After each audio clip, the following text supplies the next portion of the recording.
I hope this is the last of it, because I'm going to treat this the same way as I treat, the liberals on TikTok. Okay. And the media is clearly out of touch. You have a lot of triggered people.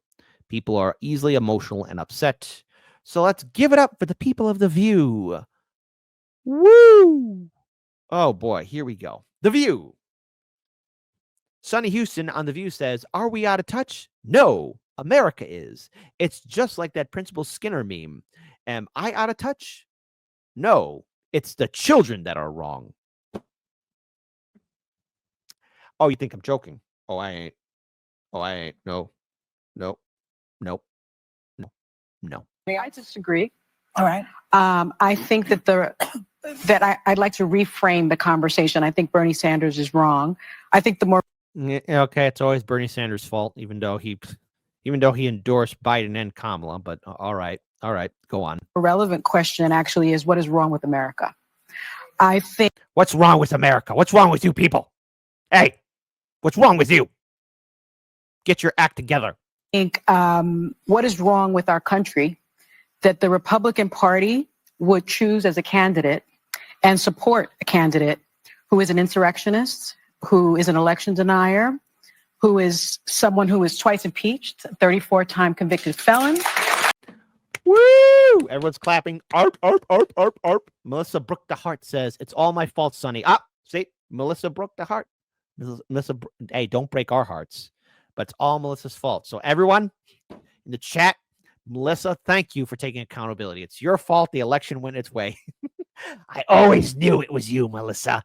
I always knew it was you. Someone who has been accused of alleged sexual misconduct by 26 women, found liable for sexual abuse. What is wrong with this country that they would choose a message of divisiveness, of xenophobia, of racism, of misogyny over a message of inclusiveness, a message for the people, by the people, of the people? That's what the problem is. It's the Republican Party. But can I what's wrong with say America? something before we can do a second? The Democrats are the ones. They are the party that cares for the blue collar Exactly. voter. The Democrats. Not according to my voting poll, as it stands right here in the live stream chat. Did the Democrats abandon the working class people? 99% said yes. 1% said no. The votes. Listen, I don't want to call an election because it's still too soon. The show isn't over yet, but we're at 99%. The 99 seem to have it. It's a brave strategy, Cotton. Let's see if it works out for them. Democrats are the ones who put in Social Security, Medicare, Medicaid, union protection, ACA, unemployment insurance, and Obamacare. The Republican Party doesn't give a rat's patootie about clearly it. they didn't convince the voters. So all I can deduce. Remember when they had Donald Trump on the show and even Barbara Walters gave him a hug? So did Whoopi Goldberg. So did all of them. You remember that? Remember those days? I remember. And so does Petridge Farm. Is that it's the messaging. It didn't get through to people. They're not paying attention. That's all. Yeah, because the Democrats have always been for the working people. Exactly. And the Republicans don't care. The Democrats have always been for working people. There is no war in Ba Sing Se. I think the message of the Democrats sounded elitist. You don't have value in society. They you don't sounded have that way, but when you look at the proof, yeah, but Joy, it's condescending. It's condescending. There is a condescending. The way that the left speaks to its voters, it really is a message of joy and there is no left in the Democratic Party. It's neoliberal Democrats. Come on, I'm banging my head against the wall here, man. Stop it. Inclusiveness. No, the message of not being educated, being dumb, and what's wrong with America. Who said that? Sonny just did. What is wrong with America? My point here is that that's not what Kamala Harris said. No. That's what I'm saying. My point is, I don't blame Joe Biden. I don't blame Kamala Harris. Go back as far as you want. I blame a messaging within the Democratic Party. You don't blame the Republican Party. Can I just finish my point, please? The Republican primary voters were going to pick Trump. I called it, okay? I wasn't one of those people say, "Oh boy, Trump could lose."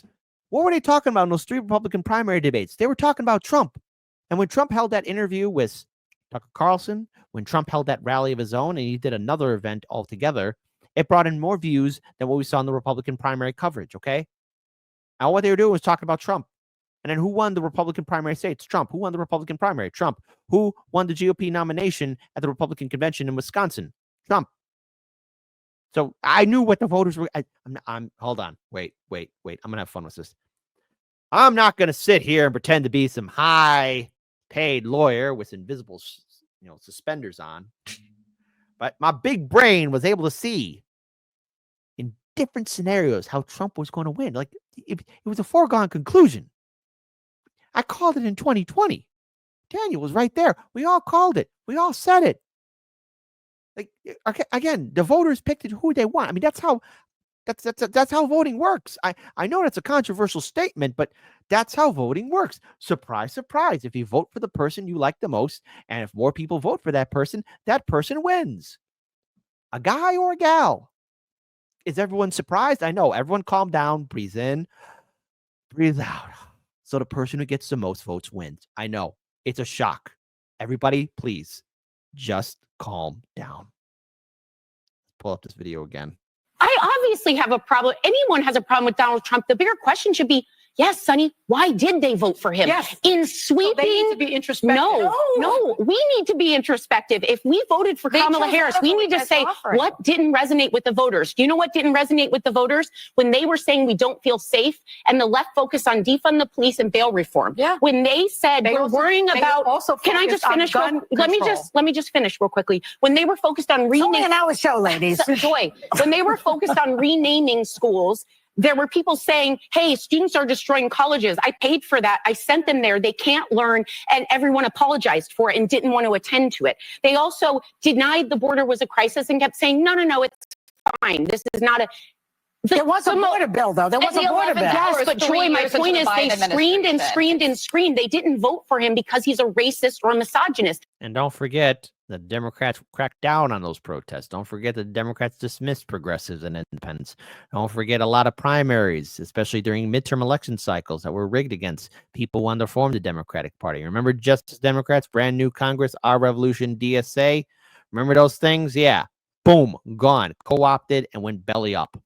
They voted because they needed help in their everyday lives. But Sarah, the majority of this country, because there's every stat coming out on the people willing to self-reflect are showing these. Oh, wait, they're going to say I'm a racist and a misogynist in the exit poll? You really think 74 million people are racist? Every racist and misogynist voted for Donald Trump. Not. Okay, and remember, Trump got a lot of different voters, not just white people, not white men and white women, but there were black men and black women, Latino and Latinas. There you go. See, I didn't do that Latinx thing. Latinos and Latinas, right? You had Asian men and women, You had Arab and Muslim voters, Jewish voters, everybody across the spectrum who wanted to vote for Trump. So somehow they're all racist. Yeah. Come and join the new party of the Third Reich. We've made a few changes and are more diversity inclusive. No, that's not how it works. That's not how it works at all. Everyone that voted for Donald Trump was a racist and misogynist. I agree with that. Everyone swept. They swept every category. And the reason they did is to say, hey, guys, no excuses this time. Yeah. Look, they lost everything. There's still half the country allows its doesn't agree with environment to be him. ravaged, its children to be shot, its wealth to be hoarded, its workers to be exploited, its poor to starve, its cops to murder. So you think America's the country problem? in trouble. So America's So the we go to problem, the the Trump voters is not are going the to make it problem. Anna, hold it for the next segment, right? We'll be right back. Yeah, boy. Okay. So anyways, but there's more of the media meltdown. I'm sorry to have exposed you to the view. But see, there's more people in the media melting down. See, that was just the beginning. Because there's more. See, corporate media, BSDNC, CNN, and by the way, Trump campaign. If somebody is watching my show, because Trump said MSDNC, I get it. If somebody's watching my show and giving lines to Trump, I want to know who you are. It's very communist of you. Don't think I forgot about that. Mark Cuban called everyone who voted for Trump a communist. Called Trump a communist, and Obama called Trump Fidel Castro.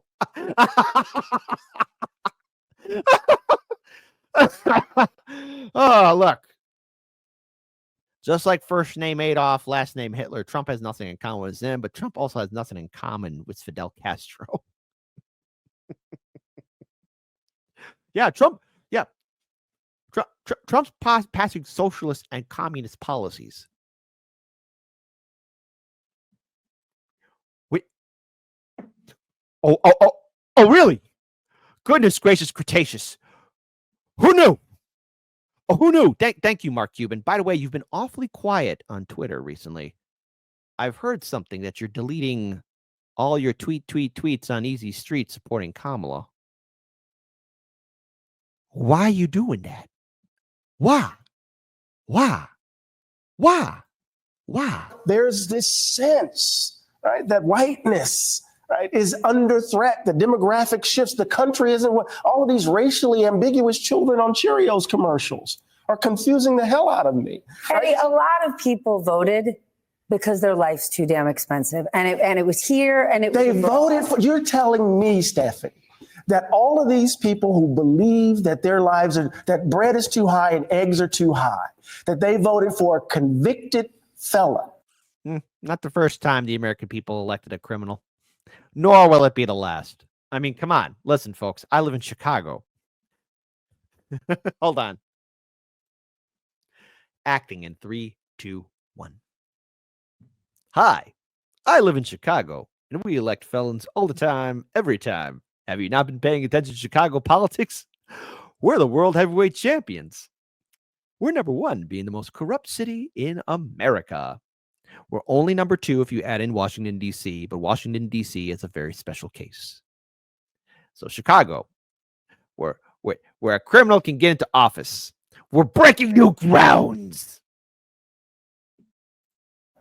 A guy who said we can grab the pea. I think that a lot. They voted for this Listen, guy. I'm not defending it, but I think there are tons of people that don't pay attention to, and I'm not defending it, don't pay attention to politics at all. But while we live in the most prosperous country in the world, people are saying life's not fair. I'm not doing well. My son's still living in the basement. I can't seem to get a job. I don't like the status quo. I'm voting for something else. And he was I the person. love you to life. I love you. But And I love you people in corporate media. I love you. And y'all know the Logan Roy quote. But you are not serious people. I do not believe that. I cannot believe that. And the reason I think you believe it is because you don't want to believe that that's what's really motivating them. It's always the case. People don't want to believe what the country actually is, because if they believe it, they're going to have to confront what's in them. I don't believe that. They voted for a crook, a person who they know is stealing from, just doing everything to undermine the code. So This is a classic example of Trump derangement syndrome in a professional. And I've seen this before. All right. And I've said this story so many times, you know, whatever. You already know the story. Went to a party, said the name Trump. Person had made the meme face from Dawson Creek. Okay. They got easily triggered. And, you know, the thing is, same thing happened to Daniel too. Okay. So there are people who are high professionals who just letting that man live rent free in their head. Speaking of which, we also got other people. Representative Katie Porter. The derangement and meltdowns are serious. So on election night, I went to pick up my daughter from water polo practice, and she's 12, and she got in the car and she was crying. And I said, did someone punch you? Like, water polo is a rough sport. I was like, did someone hit you? Did the coach yell at you? What happened? And she said, Mom, Trump won. Trump's going to win. And what if I get raped and I need to have an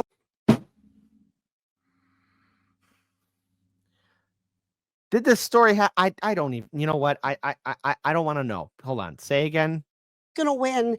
And what if I get raped and I need to have an abortion? This is from a 12-year-old, my 12-year-old daughter. And so it was really a reminder of how scary this time is for people, and how important it is for Democrats to have strategies, both at the state level and the federal level, to make sure that we can continue to. And you want to know why there's so many unhinged people on TikTok having meltdowns? It's because they're seeing the professionals at CNN, BSDNC, and even U.S. politicians and talk show hosts acting all unhinged. Crazy. I'm already seeing from the chat. Team Green saying, what? Hang One saying, what? Teddy G saying, oh, for F's sakes, Katie. You got CK calling her a liar. Patrick D saying, oh, STFU, that never happened. You know? So, okay. Again, what if? What's going on here? Yeah. That's right, Miss Witchy Perfect. She said that. And of course, again, and Miss Melissa Brook DeHart. Don't break our hearts. Sounds like healthy dialogue is happening at home. No, it's not. We call that no bueno. We call that mob. And Cat Terrell says OMG. I know, folks, but it gets even better. Because you want to see unhingedness. Because here's the thing. I brought this up earlier in the segment.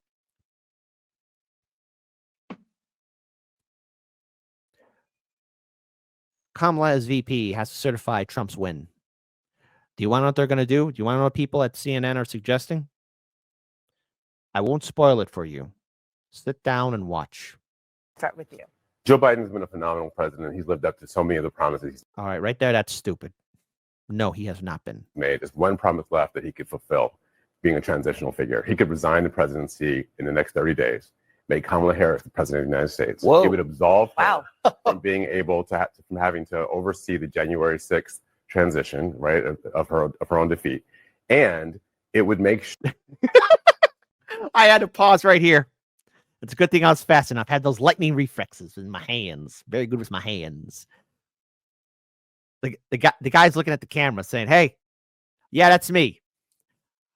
You're probably wondering how I got here. Also, another interpretation is, can you believe what this guy's saying? He wants to make sure that Kamala's not the VP, so she doesn't certify her own defeat against Trump. That'd be funny, but I don't think Biden's stepping down. He already stepped aside once to not run the campaign. But now, he should step aside being president? No, that's too much paperwork. Ain't nobody got time for that. Even Biden, with his dementia ever creeping up on him more and more. He ain't gonna do anything that crazy. What are you? Are you dumb, stupid, or dumb? Say again. to oversee the January 6th transition, right, of her own defeat. And it would make sure that it would dominate the news at a point where Democrats have to learn drama and transparency and doing things that the public want to see is the time. This is the moment for us to change the entire perspective of how Democrats. Okay. I just got to rewind it again. I'm sorry. Just one more time right here. Transition, right, of her own defeat. And it would make sure. Yeah, that's me. You're probably wondering how I got here. That it would dominate the news at a point where Democrats have to learn drama and transparency and doing things that the public want to see is the time. This is the moment for us to change the entire perspective of how Democrats. Okay, this operate. has now jumped from an internet meme to a Sunday morning show. Jamal's out here right now. Congratulations. Season of House of And- Cards. I thought But you it were would going to be- say, what about the Supreme Court? That's also out there. Well, the Supreme Court might happen. I don't know if it will, but I think this is something. Yeah, putting Kamala on the Supreme Court. Yeah, like, again, epic disasters. But then again, too, you wonder why people are having meltdowns. But also this right here. This is from Hotspot. And some of these, the other previous videos have been from Hotspot. But I want to pull this video up here, okay? And I'm just going to read this tweet. BSDNC, MSNBC, encouraging viewers to completely cut off family and friends who voted for Donald Trump. So remember that liberal TikTok meltdowns I was showing you earlier in the show? Where do you think they're getting those big brain ideas from? How do you interact with people who you know voted for this, right? If you are an LGBTQ person and you know someone in your family voted essentially against your rights, or you're a woman knowing that, you know, this man was calling people the B word, JD Vance was literally calling Kamala Harris the trash and said, we're going to take out the trash. I know a lot of Black women were incredibly triggered by that. And if you then meet somebody and you know they voted for the people who called you trash, or if you're Puerto Rican, you know someone voted that way, do you recommend, just from a psychological standpoint, being around them? We got the holidays coming up. So I love that you asked this question because, you know, there is a push, I think just a societal norm that if somebody is your family, that they are entitled to your time. And I think the answer is absolutely not. So if you are going into a situation where you have family members, where you have close friends who you know have voted in ways that are against you, like what you said, against your livelihood, and it's completely fine to not be around those people and to tell them why, you know, to say, I have a problem with the way that you voted because it went against my very livelihood and I'm not going to be around you this holiday. I need to take some space for me. And I actually talked to, you know, adults as well as advising parents for children. I mean, I think, I don't think that you should force children. I don't think you should force adults to be around people just because they're your family. I think there's a level of. Like I said before, you never know when the Grim Reaper comes around the corner and Mr. Grim Reaper wants to say, hey, I'm going to take that person. Now, again, hey, there's such thing as dysfunctional families. It's very sad. But don't let politics rule your life.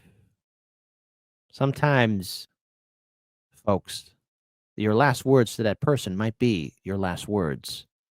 You must make it count.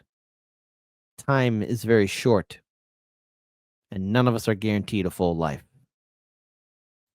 Need to establish boundaries. And if you feel like you need to establish boundaries with people, whether they're your family or not, I think you should very much be entitled to do so. And I think it may be essential for your mental health.